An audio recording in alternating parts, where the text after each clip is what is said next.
అంతేగాని క్యాన్సర్కి ఎప్పుడు కూడా మనం ఏంటంటే ప్రత్యామ్నాయం. ఇప్పుడు క్యాన్సర్ హాస్పిటల్ మీరు పోయారు, క్యాన్సర్ అని కన్ఫర్మ్ అయింది. మీరు దాన్ని ఏం చేయాలి? ఆ క్యాన్సర్ పోగొట్టుకోవడానికి శరీర శక్తి పెరుగుతానికి మెలకువలు నేర్చుకోవాలి.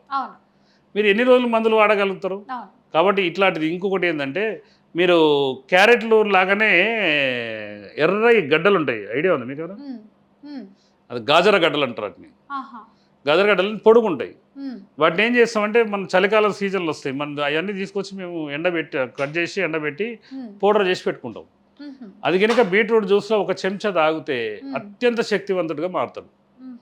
ఇంకొకటి ఏంటంటే క్యాన్సర్ వచ్చిన వ్యక్తి ఎట్టి పరిస్థితుల్లో భోజనం చేయొద్దు. కార్బోహైడ్రేట్స్ పెరిగితే క్యాన్సర్ కణాలని పెంచే అవకాశం ఉంటుంది. కాబట్టి కొర్రలు, అరికలు, సామలు, ఊదలు, అంటు కొర్రలు, జొన్న అన్నము, సద్ద రొట్టె, జొన్న రొట్టె, అన్నీ కొర్రల జావ ఇలాంటివి తీసుకోవాలి.